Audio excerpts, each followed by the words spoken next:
Assalamualaikum warahmatullahi wabarakatuh. Kami mahasiswi Inaifas Institut Agama Islam Al-Falah As-Sunniyah Kencong Jember.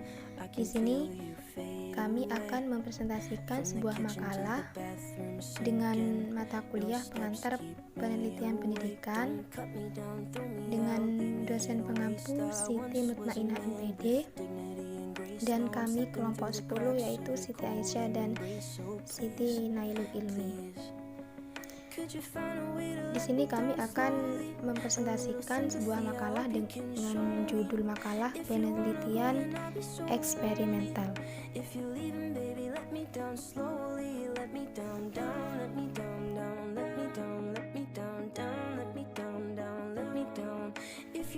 Penelitian eksperimental.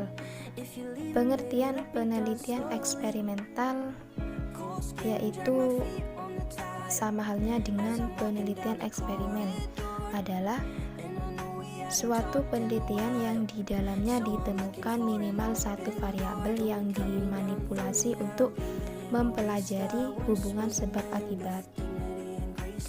Oleh karena itu, penelitian eksperimen erat kaitannya dengan menguji suatu hipotesis dalam rangka mencari pengaruh, hubungan maupun perbedaan perubahan terhadap kelompok yang dikenakan perlakuan.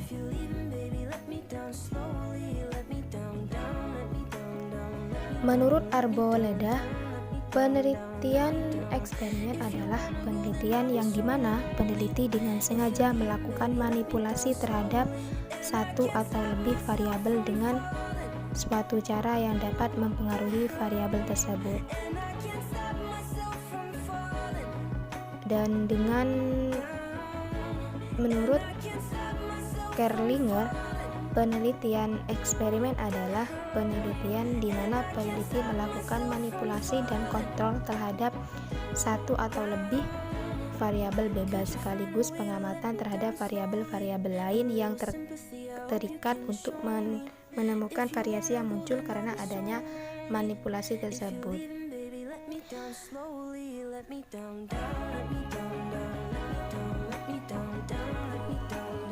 Di sini saya akan melanjutkan penjelasan yang B. Untuk yang B, poin dari B, jenis-jenis penelitian eksperimental. Dari penelitian eksperimental ini ada 3 poin. Yang pertama, pre-experimental design.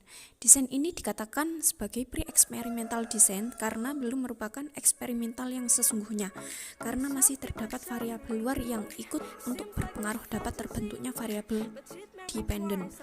Rancangan ini berguna untuk mendapatkan informasi awal terhadap pernyataan yang ada dalam penelitian. Untuk poin yang kedua, true experimental design. Dikatakan eksperimen ini eksperimen yang sebenarnya atau yang betul-betul karena di dalam eksperimen desain ini peneliti dapat mengontrol semua variabel yang luar mempengaruhi jalannya eksperimental. Dengan demikian, validas internal kualitas pelaksanaan rencana penelitian dapat menjadi lebih tinggi. Untuk yang ketiga, quasi-experimental design. Bentuk desain eksperimen ini merupakan pengembangan dari true experimental design yang sulit dilaksanakan. Dengan ini mempunyai kelompok kontrol, tetapi tidak dapat berfungsi sepenuhnya untuk mengontrol variabel luar yang mempengaruhi pelaksanaan eksperimental tersebut. Yang C yaitu langkah-langkah penelitian eksperimen. Langkah dalam melakukan penelitian eksperimen yaitu sebagai berikut. Yang pertama, tentukan eksperimen yang menggambarkan masalah penelitian. Jadi, jenis masalah yang diteliti oleh peneliti adalah kebutuhan untuk mengetahui apakah praktek baru mempengaruhi hasil. Jadi, kita harus menentukan masalah dulu yang perlu kita teliti. Yang kedua, buatlah hipotesis untuk menguji hubungan sebab akibat. Sebuah hipotesis menunjukkan sebuah prediksi tentang hasil eksperimen, menetapkan prediksi dalam bentuk hipotesis nol atau alternatif dan kemudian mengumpulkan data untuk menguji hipotesis. Yang ketiga, pilih unit eksperimen dan identifikasi peserta penelitian. Sebuah unit eksperimental analisis adalah unit terkecil yang dirawat oleh peneliti selama percobaan.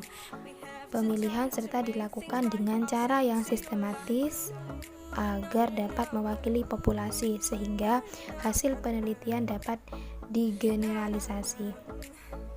Yang keempat, tentukan sebuah perlakuan eksperimen yang akan diterapkan.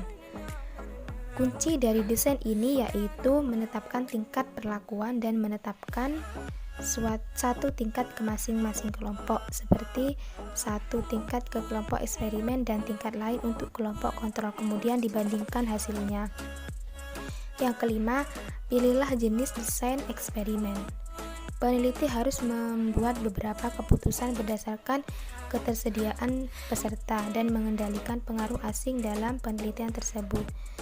Penelitian sebelum memilih desain. Yang keenam, melakukan percobaan.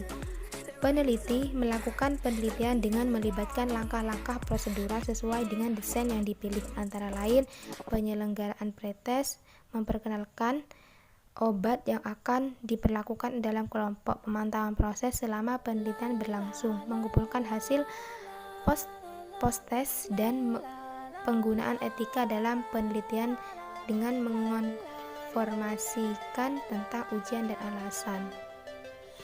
Yang ketujuh, atur dan analisis data. Ada 3 kegiatan utama dalam akhir proses penelitian, yaitu coding data, menganalisis data, dan menulis laporan penelitian.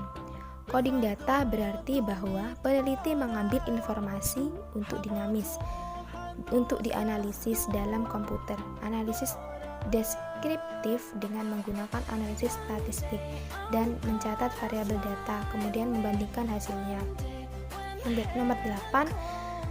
Yang ke-8, kembangkan laporan penelitian.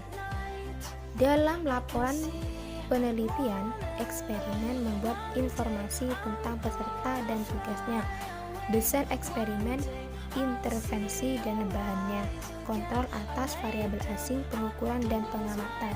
Jadi ketika semua itu sudah dilaksanakan, maka kita harus mengembangkan laporan penelitian.